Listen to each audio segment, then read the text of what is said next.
I wasn't awake and I wasn't asleep. I floated in that thin film of night where every sound stretches like gum and the mind believes anything it wants. The ringtone didn't come from the phone so much as from the walls, a metallic insect rattling in the studs, skittering under the paint. Unknown number. I don't answer those. I never answer those, but the ring felt different, like a breath that knew my name. I slid my thumb across the screen. Hello? I heard myself answer back. Not a recording, my cadence, my small inhale before I speak, my voice, the way it thins when I'm nervous. Hello, I said from somewhere else, as if I were in the hallway and the bedroom at the same time, and then in the same tone I use when I wake from a nightmare and test the sound of my own name to make sure I still exist.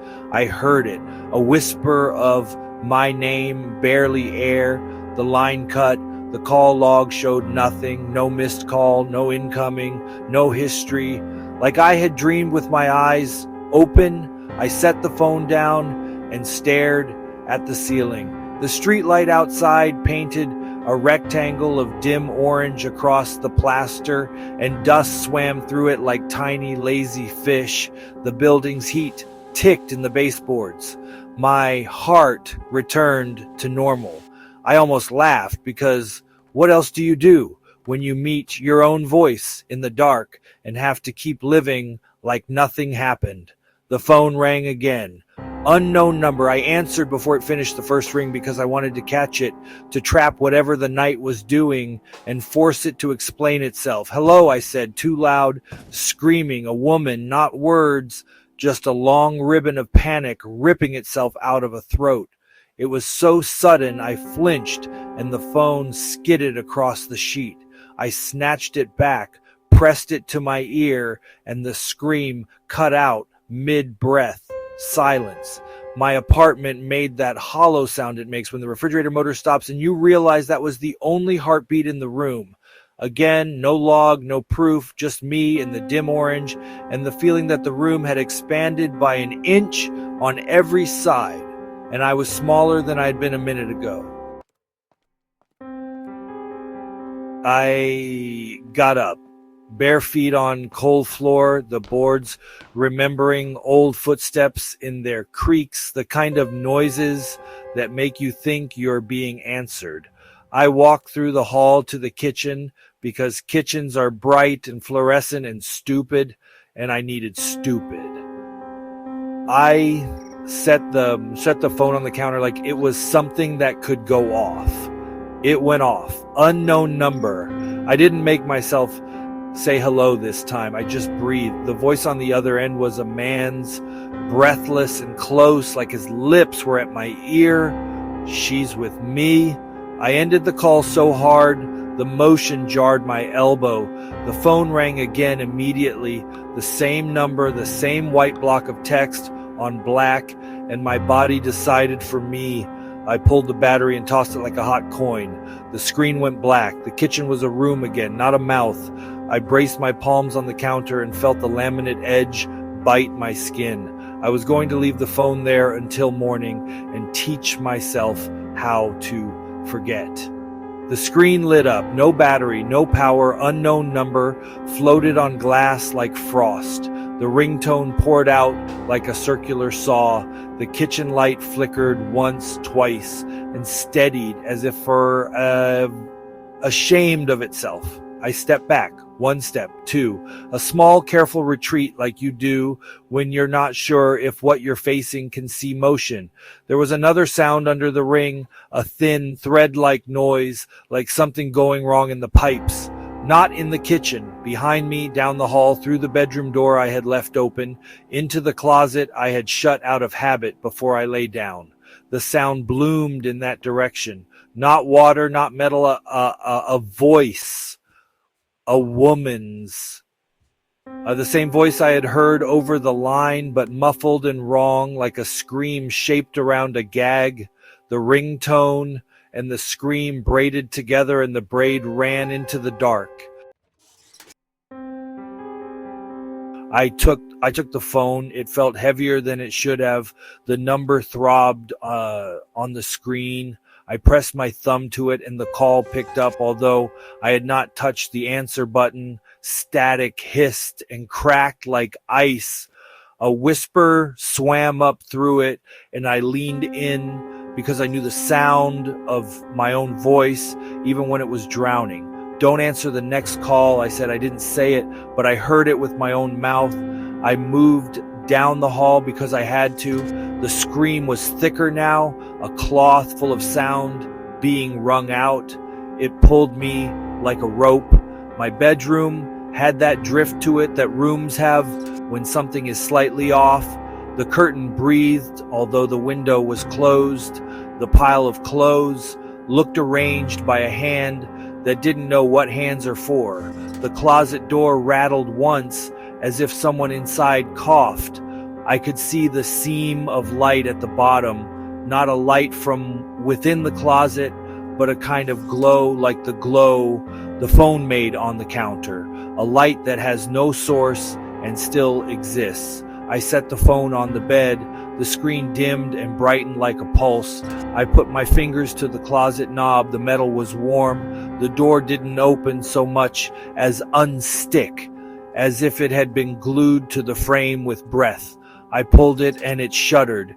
Air that had been nowhere drifted out, stale and sweet, the smell of old paper and winter coats, but under it what my mind refused to name.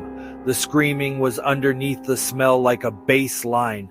I moved the door far enough to look into the thin wedge of space. A phone lay on the floor on the closet's wood, gray and scuffed like mine. Mine because of the little cracked triangle on the top left of the screen I had put there 6 months ago on a front step in the rain. The crack was exact, a map that only matched one city. The phone's glass was bright, and the brightness did not light the coats or the shoes or the box of photographs in the corner. It lit only itself. I crouched and picked it up. It did not weigh what a phone weighs. It was like picking up a full glass and discovering it is empty, an imbalance that throws the arm off. I held it close, and the closet wanted to get closer than it was. My ear knew what to do before my brain did, because bodies like repetition.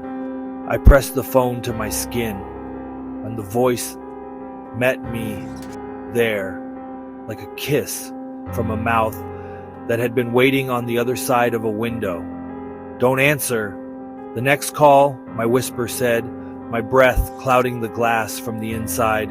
The closet door, which was open enough for me to crouch, slammed, as if someone on the other side had leaned their back against it and then suddenly decided to live. The sound cracked through the room, through my head, and something clicked in my jaw. I stumbled and the phone fell and bounced once and did not go dark. Both phones rang, the one on the bed, the one on the floor.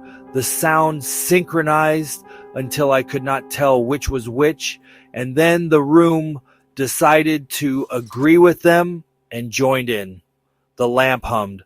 The bed frame vibrated. The wall muttered a thin metal whine. The air thickened to syrup. I tried to stand up, and my knees didn't realize how knees work. I reached for the closet knob in case the door had ideas, and it did. It gripped back like a hand and held. I braced a foot against the baseboard and pulled. The wood made a soft, tired noise like a person waking in a house they don't recognize. The door gave an inch. The closet breathed out and touched my face. The phone stopped. Silence isn't silent. It's a vacuum with sound on its edges, the outline of a missing thing. In that outline, I heard a murmur, low and crowded, voices jostling like shoes at a front door. None of them were speaking a language. They were the shape of speech, the heat of it. I could feel the words like humidity on my skin. My name rose through them like a fish surfacing. I didn't let it land. I pulled the door a second, inch, a third, It resisted like muscle. The wood scratched a line in the paint on the frame, and it stung the same way it stings when you peel a hangnail too far. My phone on the bed started to ring again. The closet phone, did not ring this time. It chimed a softer tone, like a lullaby a machine would hum to a child it wanted to keep. The closet darkened by half, and the dark had weight to it, like a thing you could trip over if you weren't careful. I let go of the door and stepped into that dark because my body was done deciding to live forever and wanted instead to know why a scream can come from inside a closet. My foot crossed a line I didn't see, and my inner ear tilled a field I didn't own. Gravity flicked on a different axis. I reached for the wall and didn't find it. Like the air was thick and cool as the inside of a grocery store freezer right after the door shuts and the light goes off. Behind me or in front of me, it didn't matter. My bed phone stopped and the silence clapped its hands. The chime from the closet phone continued, a sound like sleep disguised as safety. I spoke, because what else is speaking for? Who are you? Stay on the line, my voice said from everywhere. The chime slowed, and as it slowed, I heard something inside it, like a strand of hair caught in a watch gear. It was crying. It was very small, crying, the kind that happens when someone is trying not to cry. I realized with that stupid, late clarity that makes you laugh in the wrong places that the crying was timed to the chime, not laid over it, but inside it, as if the machine had learned to mimic a person and accidentally kept some of the person stuck to the teeth of the sound. The dark brightened, not with light, but with detail. It grew edges the way a room does after you stare long enough. I could make out a seam in the floor, a line, a frame, another door inside the closet that the closet had been pretending not to have. I bent and touched the seam, and it was warmer than it should have been. Not human warm. Server room warm. The air carried something metallic, not blood, something like a new coin. The phone chimed a last time, and then it made the small, scared noise people make when they discover they are alone in public. I said my name out loud like a password. The seam under my fingers pulsed, a rubbery give like the belly of a drum, and then it clicked. I pulled, and a square in the closet floor lifted up like a lid. Below was a cavity, and below, though that more. Not a crawl space, not a building thing, something other, black but textured, as if it had been made with hands that knew wood and forgot it at the last moment. The phone's light did not illuminate it. It illuminated the dust on the edge of the hole in crisp, perfect clarity, and refused to go a millimeter farther. The screaming far away started again, as if the world had been paused and resumed. The voices returned, stacking like plates, heavier at the bottom. Something down there breathed in a way that wasn't lungs. I should have shut the door. I should have lain down and counted backwards from a number so high it ran out of numbers. I should have done the sensible, cowardly, living thing. Instead, I lowered one foot into the dark and it held me up, but not like a floor, more like a hand. I put in the other foot because people are symmetrical and my body believes in rituals. The hand accepted it. The closet behind me, the room around me, the world on my skin, the house of my life, all of it leaned, and the line between then and now slid. I don't know if I descended. The hand that felt like a floor moved me, and the movement simulated down. The voices pressed closer as if the dark were a throat, and I was passing through the words on their way out. My phone in my pocket my pocket. I didn't remember putting it there. Buzzed once politely the way a stranger brushes your shoulder to let you pass. I took it out. The screen showed my home screen, but the icons quivered slightly as if they were living in a breeze. A pale band of text spread across the top, and it said, a number that doesn't exist, too many digits, too many dashes, a date attached that used a month we don't have. The phone pretended everything was normal because that's what phones do. Their lies we agree to hold. A notification whispered, not a sound, a sensation like the memory of a sound. It read, don't answer the next call. It wasn't a call yet. The hand floor slowed. The air cooled and then warmed and then tasted like pennies and then like the place behind the knees of a person who has run too far. A rectangle formed in the distance and came closer the way a mirror does when you walk toward it and discover it's you. It glittered with something that was not light and was not reflection. It was a room. No, it was my room. Not my room as it had been an hour ago with orange streetlight stripes, but my room as it had been months ago. Winter, the radiator rattling, the scarf on the chair back, the plant I had overwatered turning its leaves toward the weak sun and dying anyway. Everything exactly where I remembered it, except for the thing inside the closet, which was me, standing with the phone to my ear, listening to me say my name. I reached out because people reach. My hand touched the air. The air pushed back. A membrane with an opinion. My other self didn't see me. She shuddered and checked the call log and frowned at what wasn't there and left the room with the phone in her hand. I watched her walk away and I wanted to warn her, and the dark wanted me to let her go. The notification returned, a quiet thought. Don't answer the next call, but it wasn't my next call. It was hers. The rectangle shuddered like a blink. The radiator stuttered and became silence, and the scarf fell off the chair back in a way I didn't remember it falling, and the plant was not there. The room in the rectangle inhaled, and when it exhaled, it was spring, and then it was night, and then it was mine now with the street light and the dust swimming. The closet door in the rectangle moved a centimeter. The hand floor carried me closer so it could show me something it was proud of. There on the floor of that other closet lay a phone with my crack in the corner.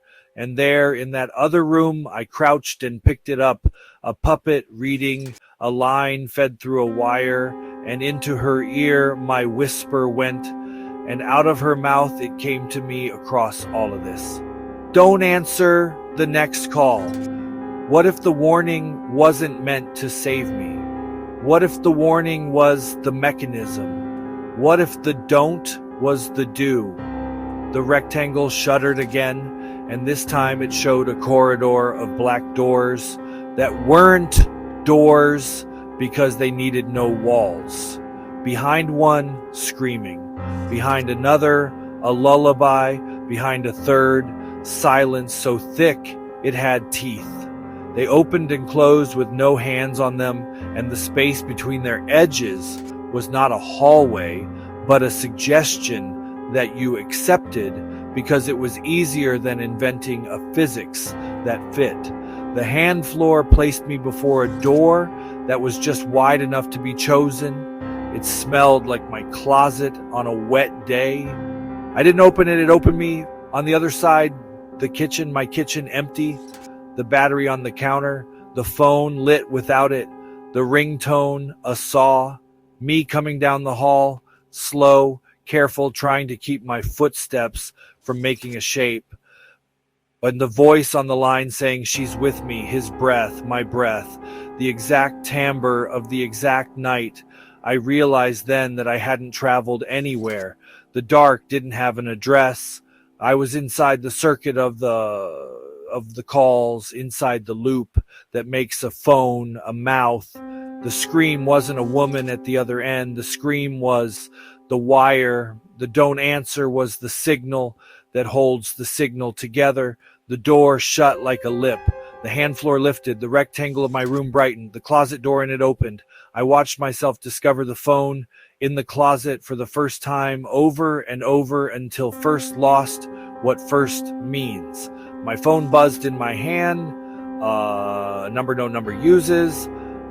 Date the calendar can't hold. My name spelled the way my grandmother spelled it on a postcard when she forgot who I had become and remembered who I had been. I didn't answer. I stared at it until staring was the only thing my body knew. The text swam and cleared and swam again, and the notification crawled down the glass like frost. Don't answer the next call. My call, I said. My voice came back to me from everywhere. Pleased that I had caught up. My mouth tasted like a coin again. The hand floor set me down and was not there. The closet was a closet. The door was wood. The knob was metal with a tiny cold chip missing from the underside where a ring once tapped it too hard. My room was my room. The bed held a shallow U-shaped dip. The streetlight made its orange window and the dust swam like fish. Both phones lay in front of me, one on the floor, one on the bed. Both were my phone.